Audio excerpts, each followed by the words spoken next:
Bismillahirrahmanirrahim. Assalamualaikum warahmatullahi wabarakatuh.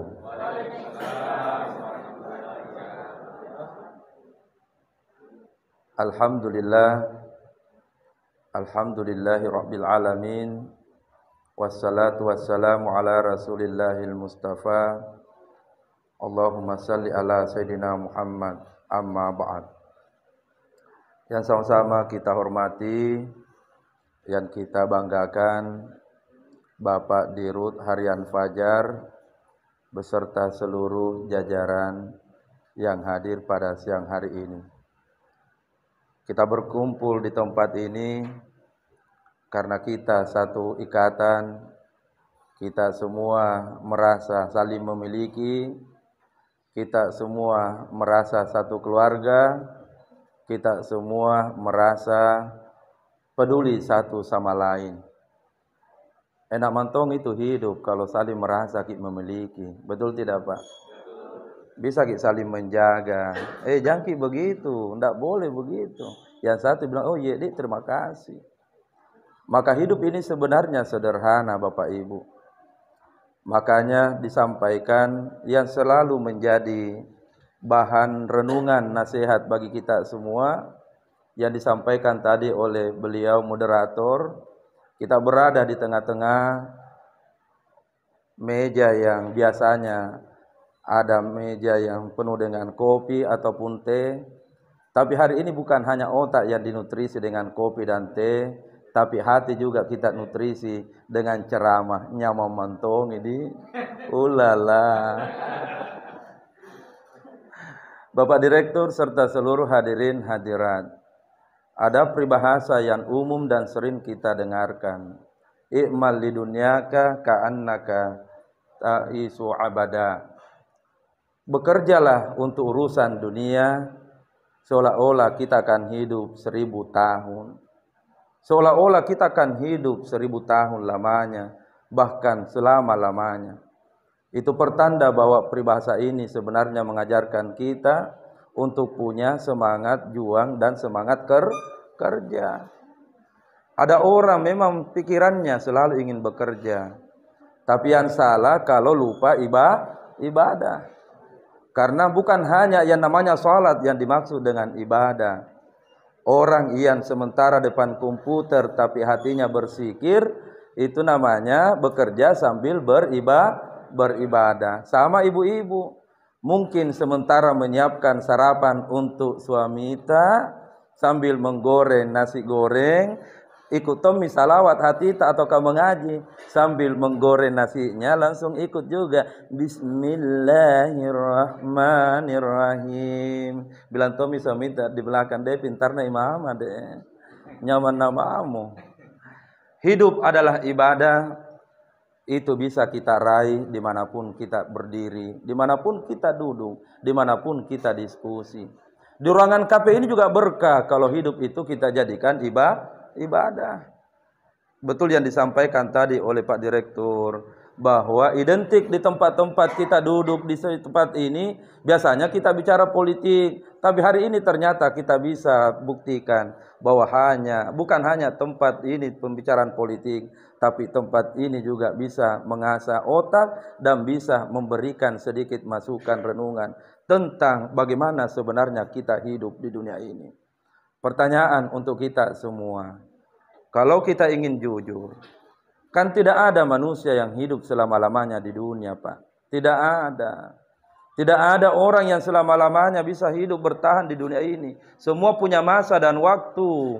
Maka orang yang terbaik adalah orang yang dalam hidupnya bekerja ikhlas karena Allah Subhanahu wa ta'ala. Kelihatan itu orang kalau ikhlas karena Allah Ta'ala. Baru dilihat senyumnya ikhlas nih. Assalamualaikum. Waalaikumsalam. Deh. Tapi kalau sang ikhlas karena ada maunya, Assalamualaikum. Sekalinya tidak tercapai maunya, Waalaikumsalam. Ada begitu biasa di sini? Oh enggak, ada ini sana aja. Di luar di sana. Akan tenang hidup, Pak. Akan tenang hidup, Pak. Kalau kita selalu punya prinsip bekerja adalah ibadah. Kenapa orang bisa hidup tenang dengan bekerja? Prinsip bekerja itu adalah ibadah. Karena tidak ada yang sia-sia. Dan tolong menjadi prinsip. Apapun yang kita lakukan hari ini, apapun yang kita kerjakan hari ini, pasti kebaikannya akan kembali kepada kita. Mohon maaf, saya selalu menyampaikan kepada banyak jemaah, kepada banyak sahabat, apa yang engkau kerjakan, bukan orang lain sebenarnya mendapatkan itu pekerjaanmu, tapi engkau sendiri yang akan merasakan dan akan mendapatkan berkahnya. Itulah ayat yang biasa kita dengarkan di masjid dibacakan. In azantum li anfusikum, jika engkau berbuat baik, maka kebaikan itu akan kembali kepadamu. Man amila shalihan falinafsihi, engkau berbuat amal saleh falinafsihi, maka akan kembali kepadamu. Pak Ibu, bukan zamannya sekarang kita mau kerja karena ada yang lihat ke pimpinan, bukan nih. Tapi biarkan Allah hadir di tengah-tengah kita bekerja. Dan pasti dengan tangan-tangan halus itulah, dengan kekuasaan Allah akan membuat hidup ini akan berkah dan akan mudah. Rezeki itu bukan kita yang tentukan. Seandainya rezeki itu kita yang tentukan, dengan kerja keras baru kita bisa dapat uang banyak. Maka termasuk yang bicara Ustaz Ansar yang biasa disebut dengan ulala, maka mungkin tidak punya uang kodong. Karena orang akan lebih banyak uangnya orang yang bekerja bangunan sampai dari pagi sampai malam. Tapi ternyata rezeki itu tergantung dari keikhlasan. Mari kita buka lembaran-lembaran sejarah. Para nabi dan rasul itu semua punya aktivitas yang tidak kalah dengan kita. Nabi sendiri, Nabi Muhammad SAW, pada saat beliau masih muda sampai diangkat menjadi nabi dan rasul. Pasti kita tahu sejarahnya, dia adalah pengembala dan dia sangat menekuni dalam menjalankan pekerjaan itu. Bukan hanya pengembala, tetapi ternyata Nabi juga berprofesi seorang pedagang. Tapi lihat cara Nabi, kenapa bisa sukses dalam berdagang? Prinsip Nabi dalam berdagang adalah, berdagang pun adalah ibadah. Sederhana hidup ini Pak Ibu. Prinsip hidup ini sederhana. Kalau kita bekerja dengan ikhlas, maka pasti balasan min haitsu la yahtasib, kita tidak akan pernah bisa dangka dan bisa dapatkan dari mana hasilnya. Itulah ada orang yang biasa berkata, Pak, kenapa semua pekerjaan ini mudah saya kerjakan? Kenapa semua ini begitu gampang saya kerjakan? Jawabannya dan rahasianya sebenarnya karena Allah yang turun tangan membantu. Karena selama ini kita bekerja berdasarkan niat yang ikhlas. Ikhlas, ya Allah, saya ikhlas ya Allah, saya ikhlas ya Allah. Allah pun tersenyum lalu menjawab, tenanglah hambaku, saya tahu bahwa engkau ikhlas, maka rezeki akan saya turunkan di mana engkau tidak pernah bisa merasakan dan tidak bisa pernah menduga dari mana datangnya rezeki itu. Coba adindaku semua yang duduk, rezeki itu bisa tidak kita tolak kalau dia mau datang? Sebaliknya, bisakah kita hindari kalau dia mau pergi? Rezeki akan datang, begitu pula sebaliknya, dia akan pergi tanpa kita bisa sadari dari mana datangnya dan kemana ia pergi. Maka tenanglah jiwa ini, tenanglah diri ini sekalipun kita berada di tempat ini. Mungkin selama ini kita memprioritaskan balasan sebelum bekerja. Maka mari kita di tengah-tengah tausiah ini istighfar di hadapan Allah. Cangkir kopi dan teh ini akan menjadi saksi bahwa yang duduk di tempat ini pun selalu memohon ampunan. Sekiranya selama ini jauh dari nilai-nilai keikhlasan untuk bekerja pada tempat kami. Kita sama-sama istighfar. Bagus dong itu kalau istighfar, supaya itu juga jadi saksi nasi yang ada di belakang. Ayo sama-sama. Astaghfirullah Rabbal baraya. Astaghfirullah minal khotaya. Satu kali lagi suara tak. Astaghfirullah Rabbal baraya. Astaghfirullah minal khotaya. Sekecil apapun pekerjaan yang didasari dengan niat ikhlas, maka pasti Allah akan balas. Kita tidak pernah bisa tahu bagaimana balasannya. Yang pasti prinsip dasar dalam hidup ini, bekerja ikhlas, maka Allah pun akan memberikan yang terbaik kepada hambanya. Itu yang mesti ditanyakan pada diri ini. Kalau kita mengharapkan sesuatu dari manusia, maka bersiaplah kita akan kecewa. Kalau kita selalu mengukur kinerja dengan materi, maka bersiaplah kita selalu merasa kurang. Kalau segala yang kita harapkan, yang kita inginkan, ingin diukur dengan apapun di dunia ini, maka yakinlah sampai kiamat kita tidak akan pernah memenuhi apa yang menjadi hasrat. Tapi sekiranya hati ini kita tenangkan, jiwa ini kita hadirkan dalam bekerja, biarlah ya Rabb, Engkau Maha Pemberi rezeki yang mengatur jalan rezeki hambamu. Bukakan jalannya Allah, kami pasrah dan kami tahu kami bukan siapa-siapa, melainkan karena Engkau yang memberikan rahmat dan hidayahmu kepada kami ya Allah. Insya Allah. Mungkin tausiahnya sudah cukup waktunya. Waktunya memang tidak sampai 1 jam, tapi insya Allah akan kami berikan tusukan kalimat kepada hati kita masing-masing. Apa yang mesti ingin disampaikan? Buka hati tak dulu Pak Ibu. Buka hati tak. Hati ini tidak akan pernah berbohong berbicara. Hati ini ada kebenaran yang tidak bisa kita sangkal di hadapan Allah. Hati inilah yang ingin dibuka kembali. Ya Allah, ya Rabbi, kuatkan diri ini bekerja dengan nilai-nilai keikhlasan-Mu, ya Allah. Kuatkan diri ini bekerja, ya Allah, dengan nilai-nilai hidayah-Mu, ya Allah. Kuatkan hati ini, ya Allah, bekerja dengan semangat keikhlasan-Mu, ya Allah. Buatkan hati ini, ya Allah, untuk senantiasa berjuang dalam menggapai kehidupan ini, ya Allah, dengan semangat cinta kasih sayang-Mu, ya Allah. Kalau itu sudah tertanam dalam diri ini, maka dimanapun kita berada, dimanapun kita duduk, dan pada posisi apapun jabatan kita, hidup ini akan indah dan hidup ini akan tenang. Insya Allah. Itulah PR kita bersama, bahwa hidup ini singkat, tapi milikilah hati yang selalu bersyukur. Dan salah satu hati yang bersyukur adalah mensyukuri apapun yang ada di hadapan kita, dengan selalu berpegang kuat, ikhlas, karena balasan orang yang ikhlas tidak akan pernah setimpal dengan apa yang bisa dipikirkan oleh akal pikiran ini. Insya Allah. Sekiranya ada sesi tanya jawab akan lebih asik, supaya jangan Ustaz Ansar yang ceramah, sekali-kali yang di belakang ceramah Ustaz Ansar. Untuk sementara sekian. Terima kasih Pak Ustaz. Ya. Kan santai saja. Ya. Nanti kita akan lebih hot. Ya. Tanya. Tapi saya sebelum saya serahkan kepada Flur, saya mau bertanya dulu. Iya. Ini tadi soal rezeki. Iya. Rezeki ini 2 kali. Selama saya berdiri di sini 2 kali mau pesan kopi. Jadi rupiah pasti bukan rezeki. Iya. Tapi Iya. Kadang juga saya pesan kopi, sudah minum kopi, saya mau bayar. Iya. Tapi ternyata Pak Dirut sudah bayar. Tapi rezeki begitu. Iya. Jadi mungkin juga teman-teman kami juga soal kerja itu adalah ibadah. Kami juga begini. Kadang teman-teman beberapa waktu yang lalu ada yang terlambat. Iya. Ada yang terlambat ke kantor, terus dapat hukuman. Iya. Hukumannya itu disuruh mengaji. Iya. Disuruh mengaji. Itu bagus itu. Iya.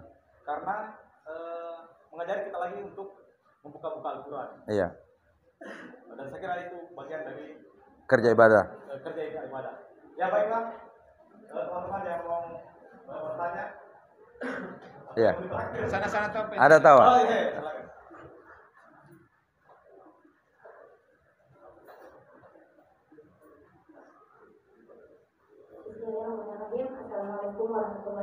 Waalaikumsalam warahmatullahi wabarakatuh. Terima kasih kesempatannya dan rasanya. Jadi kita kan di sini membahas masalah bekerja dalam ibadah, dan sebagian juga pernah mendengarkan bahwa ada dosa yang tidak bisa dihapus dengan sholat, zakat, puasa, dan haji sekalipun, tetapi hanya bisa dihapus dengan kelelahan karena mencari nafkah. Nah, saya seorang karyawan Ustaz juga sama dari sini, jadi apakah di dalam menjalani pekerjaan sehari-hari saya itu bisa bernilai ibadah dan nasib dari Ustaz? Dan caranya kita bisa menjalankan pekerjaan ini dengan ikhlas, karena dapat kita ketahui sendiri kalau yang namanya ikhlas memang mudah diucapkan, tapi dijalankan itu susah Ustaz. Terima kasih. Nama. Namanya Wilda Izzatulia Sudan. Pacar. Jadi saya keadilan Pak. Iya. Status jomblo. Setelah kosan mungkin dulu saya kosan. Lebih rileks. Iya. Baik, untuk penanya dari Adinda, sebenarnya prinsip dasar dalam kita hidup ini, kalau kita menanam nilai-nilai kebaikan pada diri ini, maka pasti kita akan mendapatkan kebaikan. Dalam artian lebih luas lagi, kalau kita bekerja dengan mengedepankan sifat keikhlasan, maka yakinlah bahwa pasti ada balasannya. Min haitsu la yahtasib, di mana kita tidak akan pernah menyangka dari mana datangnya.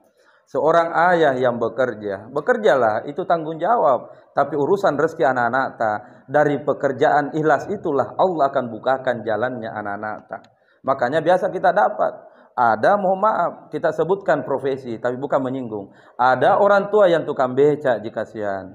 Tapi lihat anak-anaknya. Ada anak-anaknya yang bisa jadi profesor, ada anak-anaknya yang bisa jadi dokter, ada anak-anaknya yang bisa menjadi pejabat di tempatnya bekerja.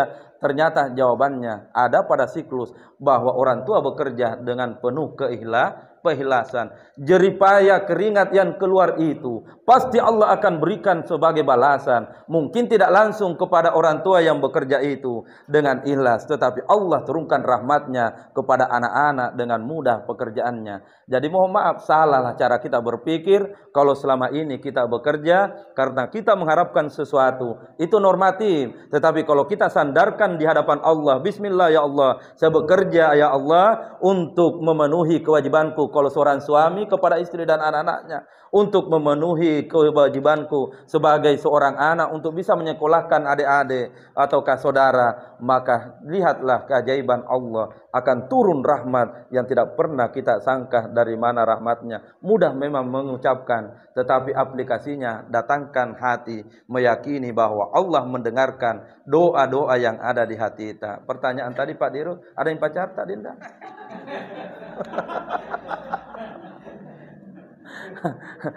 Kalau mau cari pacar, maka carilah yang cinta kepadamu karena Allah, supaya dia ikhlas mencarikan nafkah, supaya dia ikhlas mencarikan sesuap halal, makanan halal untuk engkau dan anak-anakmu nanti. Insya Allah. Semakin menarik diskusi kita, materinya santai. Sekiranya masih ada yang mau, silakan. Kita akan sambung. Iya. Yang lain? Ya. Masih ada sedikit waktu. Ya. Tunjuk aja pacar. Oh, gila.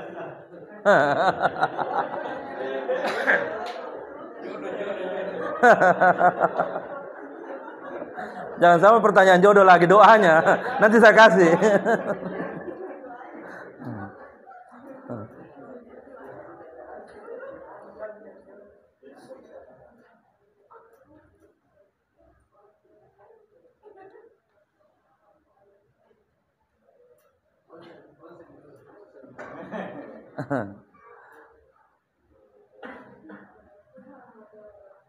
Waalaikumsalam warahmatullahi wabarakatuh.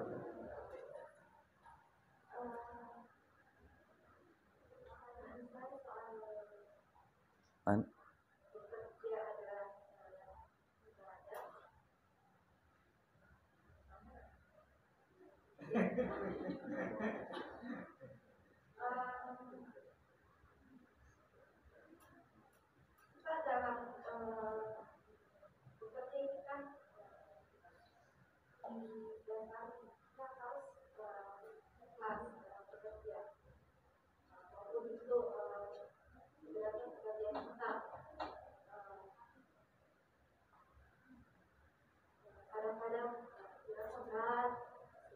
Bagaimana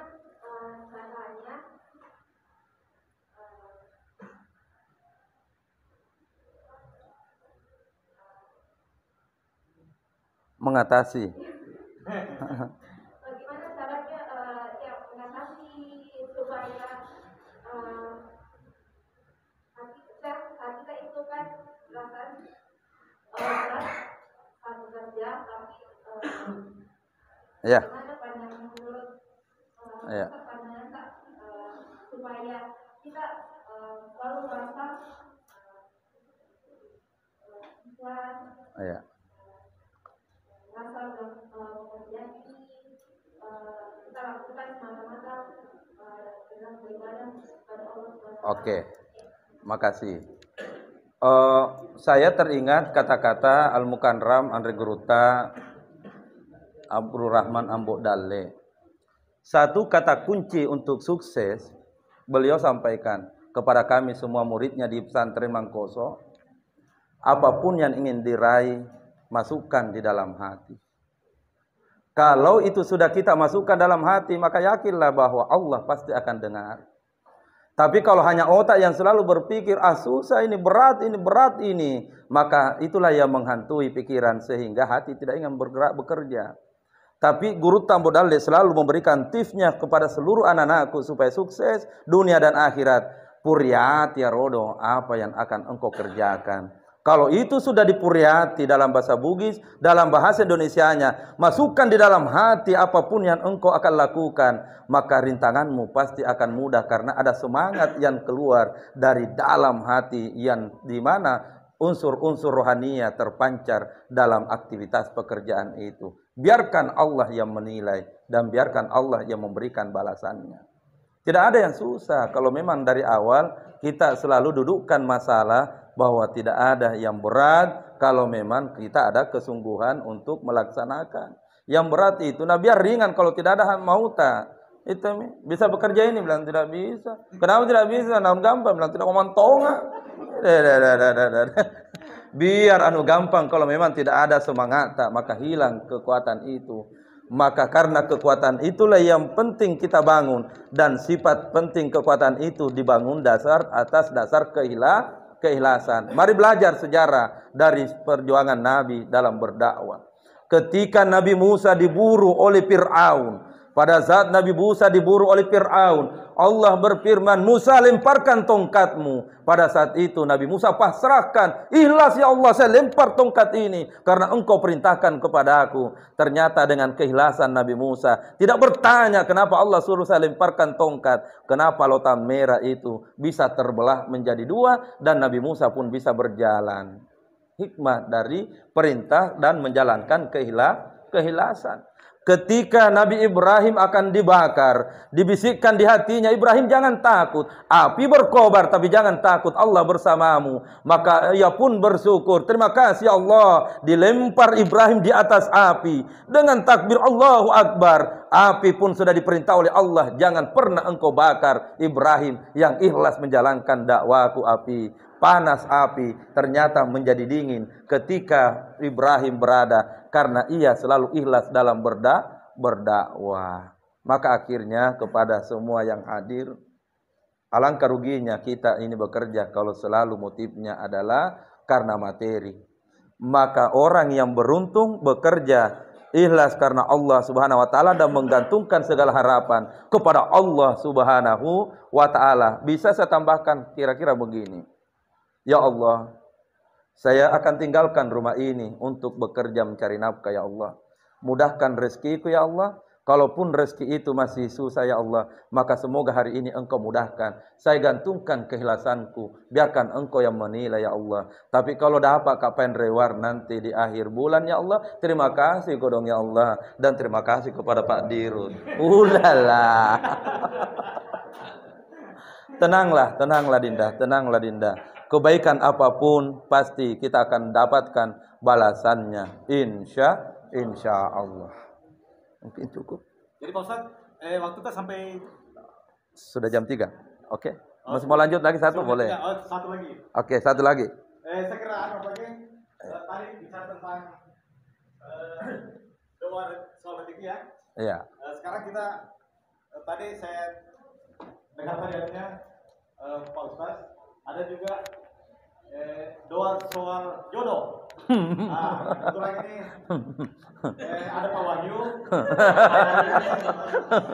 seorang jombloan. Manajer keuangan jomblo.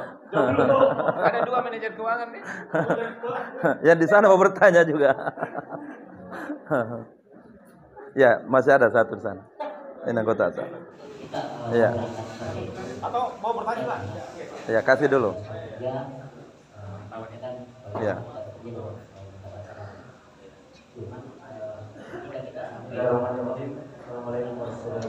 Waalaikumsalam warahmatullahi wabarakatuh.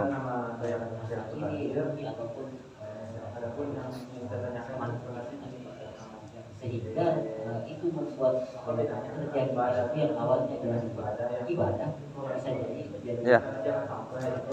karena perasaan mungkin melihat misalkan ada teman yang tidak yang teman. Oh ya. Ya. Oke.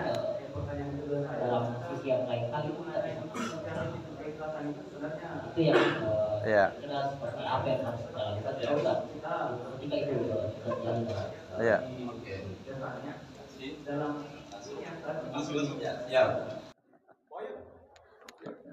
Ya, dijawab dulu.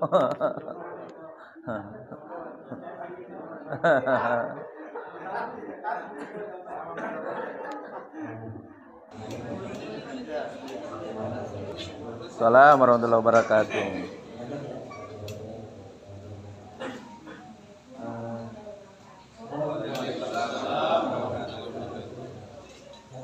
Ya. Ya. Ya.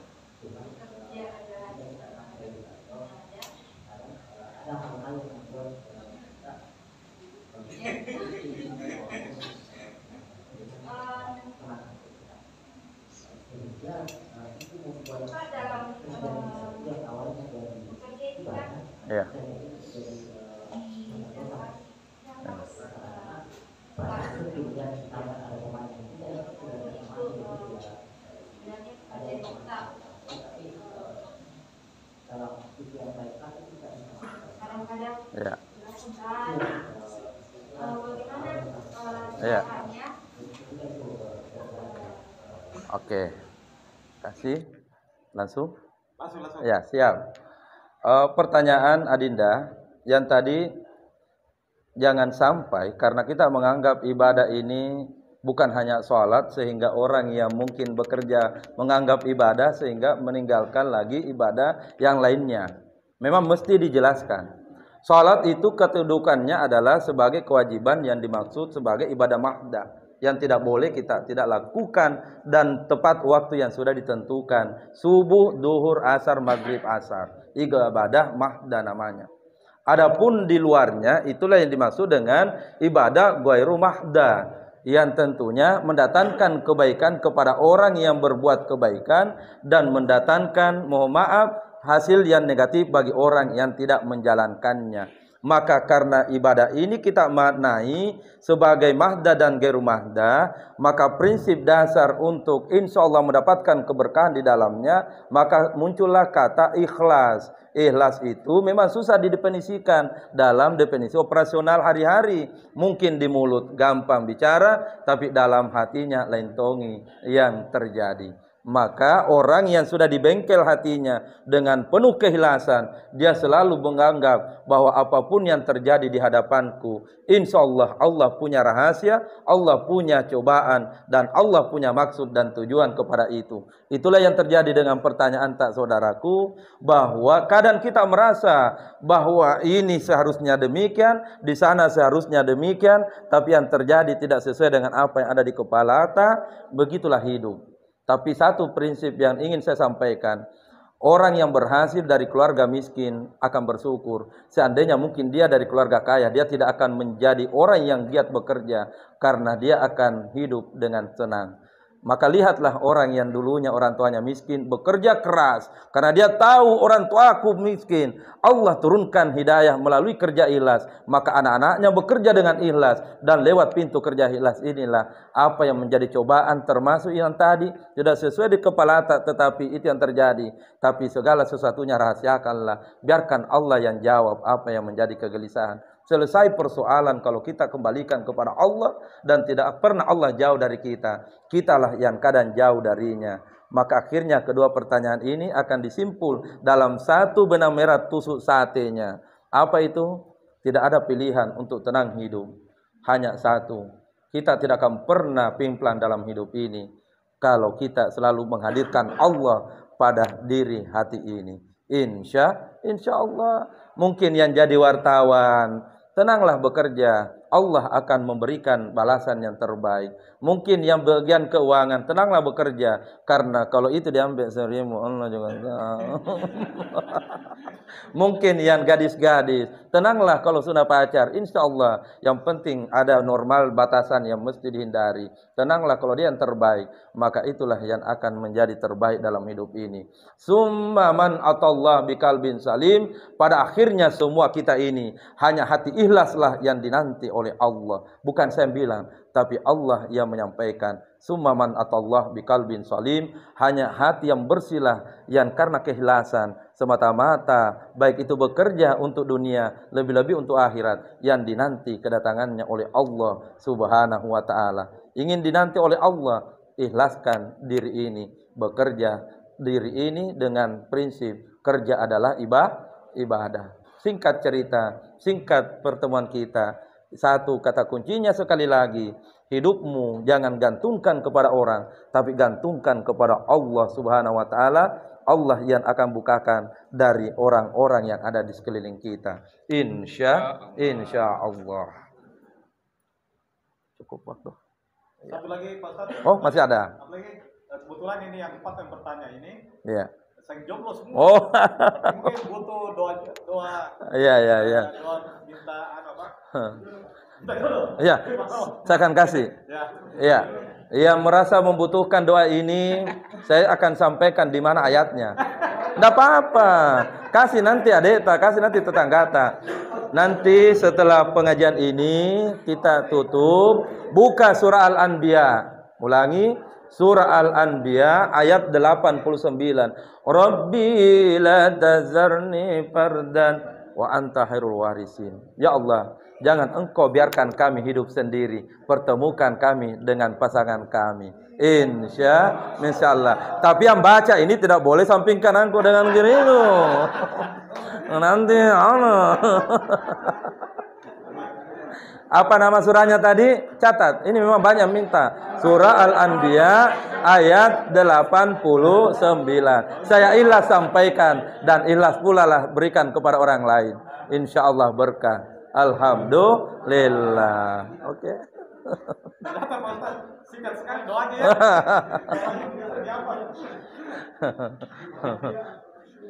Surah Al-Anbiya. Tapi tidak boleh kita baca. Alhamdulillah. Pertemuan kita yang sangat luar biasa, singkat, padat dan jelas. Dan terakhir ada doanya singkat. Iya. Mewakili manajemen Fajar, kami mohon maaf seandainya dalam pertemuan ini atau dalam kegiatan kita ini ada sesuatu yang kurang berkenan, mohon dimaafkan. Yang jelas bahwa yang sudah pesan kopi, sudah pesan teh, silakan dinikmati dan jangan lupa bayar pada saat Dukul meninggalkan tempat ini. Terima kasih. Assalamualaikum warahmatullahi wabarakatuh.